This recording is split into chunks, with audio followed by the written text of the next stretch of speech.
Today we're going to be talking about section 1.4, literal equations. Literal equations is another word for equations that have nothing but letters with a sprinkle of numbers in them. And whenever I say letters, I mean more than one letter. For example, you could have x, y, and z in the equation, and then the directions would be to solve for the letter y or to solve for the letter z. So whenever we do these problems, the very first thing I want you guys to do is I want you to make sure that you have a highlighter available. Having a highlighter available is super important when doing this lesson. So that's the first thing I want to make sure that you guys have. So, example 1, a equals 1/2 b h, and we're solving for the letter h. So since we're solving for h, I want you to highlight h in the problem. Now when you look at this problem, the very first thing that you notice that you don't like is probably the 1/2. So how do we get rid of the 1/2? We multiply by its reciprocal. So if we multiply both sides by 2, I'm going to have 2 capital A is equal to B times H. Now again, we're solving for H, so we're going to highlight that. And then you're going to ask yourself, what is attached to the letter H? The B is attached by multiplication, so we're going to divide both sides by the letter B. And then what's going to happen then is you are going to have 2A divided by B is equal to H. And that now says that the height can be found by taking the area, multiplying it by 2, and dividing it by the base. So that is how and why you would use literal equations. Okay? Now, when you are doing literal equations, sometimes you're going to have what we call a GCF. A GCF is the largest number or variables that 2 or more terms have in common. Okay? Example of that, if you have AX plus BX is equal to C. What each of these terms have in common is they both have an X. They're 2 different terms, but because they contain an X, it's kind of like saying you and your siblings are from the same family, but you are different people. So the family is the X, and the A is one individual, and the B is the other individual. Well, what we're going to do is we're going to pull out what they have in common. And what they have in common is the letter X. So if I go fish and I pull out an X out of the term AX, I'm left with an A. And if I pull an X out of the term BX, I'm left with B is equal to C. Now, we are solving for X. Now, what is attached to the X is the quantity A plus B. It's attached to the X by multiplication. So to get rid of it, we are going to divide. So if I divide both sides by the quantity A plus B, then X, A plus B's cancel out, is equal to the C divided by the quantity A plus B. That is a problem of an example of a GCF. The GCF was X, and we pulled out what was in common. And when you're solving for a specific variable, you always have to make sure there's only one of those variables here. When we started this problem, you had 2 x's, and you cannot solve for this until you have only one x. So, next example. This says x over a minus 5 is equal to b, and it says we're solving for the letter x. So if I'm solving for x, I'm highlighting it. So I need to get rid of the a or the 5 first. Which one do I need to get rid of? Well, I need to get rid of the stuff that is attached to it, PEMDAS. I need to do this first, then I need to do this second. So the 5's attached by subtraction, so that means I'm going to get rid of that first by adding 5 to both sides. So I have x over a, the 5's cancel out, the b is not a like term to the 5, so I just have to make that as b plus 5. Now I am solving for the letter x. What is attached to x is a, and how is it attached? By division. So the opposite of division is going to be multiplication. So we're going to multiply both sides by the letter A. But there are 2 terms here, so I put parentheses around that, and then I put the A on the outside. So therefore, the A's cancel out, and I have x is equal to distribute AB plus 5A. Or if you wanted to leave this as A times B plus 5, these are all the same thing. It's just a matter of how does your brain work. Did it extend it and distribute, or did it not extend it and left it on the outside? Same exact answer, I would accept either. Next, I'm still solving for the letter X. But I have two X's this time. Well, that's a problem because remember before I said when you're solving for a specific variable and you have multiples of them, you have to manipulate the problem until you can only have one. So what our brain needs to understand is that we have a fraction on the left-hand side equaling a term on the right-hand side. So what we're going to do is we are going to put this term over 1. So our problem is now this, which means I now am then going to cross multiply. I'm going to put parentheses around this, and I'm going to have parentheses around that. So I'm going to cross multiply. 1 times x minus 2 is equal to x times m plus n. And we're going to distribute. Okay? So this is going to be x minus 2 is equal to x m plus x n. Now we're going to get all of our x's on the same side. So if we're going to get all of our x's on the same side, I need to go ahead and look at this lovely little x over here. I have 2 x's on the right-hand side and 1 x on the left-hand side. I'm going to take this left-hand x and I'm going to take it over to the other side. The way I'm going to do that is by subtracting x from both sides. So now I'm left with negative 2 is equal to xm plus xn minus x. Now, I'm still solving for x. And what this means is I have 3 family members, and we're all in the x family. I'm going to go fish, and I'm going to pull out what is in common between us. What's in common is the term x. So if I pull an x out of the xm, I'm left with m. If I pull out an x out of the xn, I'm left with n. And if I take x and pull an x out of itself, I'm just left with the number 1. Now remember, I'm solving for the letter x. So this x has this parenthesis attached to it by multiplication. So how do I get rid of that? I get rid of that by dividing by that whole parenthesis. What you do to one side, you must do to the other. So your answer is going to be negative 2 over m plus n minus 1 equals x. So, in review on this problem, we made the fraction, we made the right-hand side turn into a fraction, and then we cross-multiplied. We distributed, and then we brought the x's onto one side, and we pulled it out of GCF, and then we divided. That's a super hard problem. Okay? I'm going to delete this one. I don't need that one.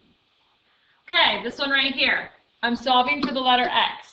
Now, there's a couple ways that your brain can do this problem. So I'm going to do it one way. And the first way may be for you to go ahead and say, okay, well, she taught us how to get rid of fractions, so I'm going to multiply this whole thing by 5. So if I do that, I'm left with 2 parentheses x plus 1 is equal to 5g. Sure. So then if I go ahead and distribute, that's 2x plus 2 is equal to 5g. Now remember, you're solving for x. So if I'm solving for x, I'm going to subtract this 2. And I have 2g is equal to 5g minus 2. Then I'm still solving for x. So then if I divide everything by 2, I have x is equal to 5g minus 2 all over 2, which is the same thing as 5 over 2g, 2 divided by 2. What do I mean by that? Watch carefully. You can do this, and then you can do this. So that's going to be minus 1. So either one of these would work. So that's one way of doing this problem. Another way of doing this problem is by getting rid of this right here. How do I get rid of the 2/5? Well, if you get rid of the 2/5 by dividing by 2/5, that's the same thing as multiplying both sides by the reciprocal. So x plus 1 is equal to 5 over 2g. Then I'm solving for x, so I'm going to go ahead and subtract the 1. So x is equal to 5 over 2g minus 1. Do you see that I did the exact same problem and got the exact same answer, but I did it two different ways? So it doesn't matter how you do it as long as you can justify your algebraic work. Okay? Next, I'm solving for the letter x. So I have an x here and I have an x here. Whoa, I have two x's and they're on opposite sides. So the first thing I want to do is to get them out of the parentheses. So I'm going to distribute cx plus 2c minus 5 is equal to bx minus 3b. Okay, well now I want to get my x's on one side. So I have 3 terms on the left and 2 terms on the right. So what you always see me do is to take the terms, I want to do this in as few steps as possible. So I'm going to go ahead and I'm going to take care of that cx. And the way I'm going to do that is I'm going to subtract cx from both sides. From left to right, the cx's go away, and I'm left with 2c minus 5 is equal to bx minus cx minus 3b. Okay, well now I have my x's on the same side, but there's still something with it over there. So I need to get rid of that minus 3b. So the way I'm going to get rid of that minus 3b is by adding 3b to both sides. So now I have 3b plus 2c minus 5 equals bx minus cx, and the 3b's cancel. Okay, so now remember, I'm still solving for the letter x, and now I only have x's on the right-hand side, so now I need to pull out the individuals, or what's in common in between those. So I'm pulling out the family, which is the b. I'm sorry, the x. I wrote b, so I said b. So if I pull out x out of a bx, what remains is a b, and if I pull out an x out of the cx, what remains is the minus c. Okay, so now I need to go ahead and I need to solve this thing for the letter x. So if I'm solving for x, I need to get rid of what is attached to the letter x. So what is attached to the letter x is the b minus c by multiplication. So I am going to divide both sides by the quantity b minus c. So now I have 3b plus 2c minus 5 all over b minus c is equal to x. Now, I am going to say this. Depending upon the side that you took your x will depend upon the signs of your 3b, your 2c, and your minus 5. So you need to be very careful. It doesn't matter. There are equivalences to these, and I can show you that later on. But don't automatically think that because you don't have exactly what I have that you got it wrong. Okay?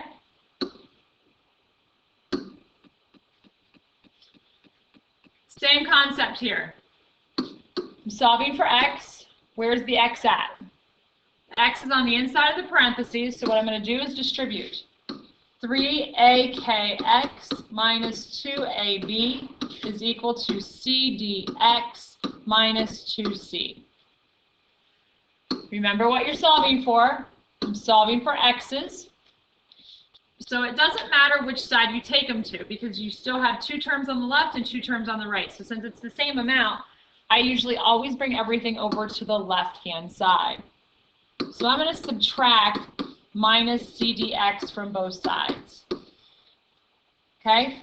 These are not like terms. Whenever I say these, I mean these are not like terms. They have something in common, but they are not like terms. So that means I'm going to write them down next to each other, understanding that they are not 100% like terms, but they are very close. Okay? So now I'm still solving for the letter x. So I need to get every term that is not an x over to the other side, which means I have to get rid of this minus 2ab. So that means I'm going to add 2ab to both sides. So 3akx minus cdx is equal to, I generally like to put the positive number first. Does not matter though. So 2ab minus 2c. Now remember, oopsie, I did not want to do that. Remember, we are solving for the letter x. So I need to go fish. I need to pull out what is in common between these two terms, which is an x. So if I pull out the x, that's going to give me a 3ak minus a cd is equal to 2ab minus 2c.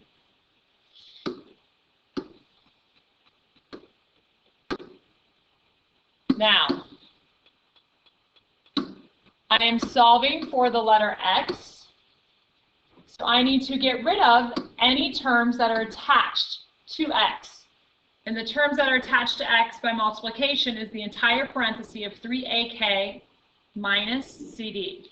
So that means I'm going to divide the left side and the right side by 3ak minus cd. So x is equal to 2ab minus 2c all over 3ak minus cd. And this is done. It's a very, very involved problem.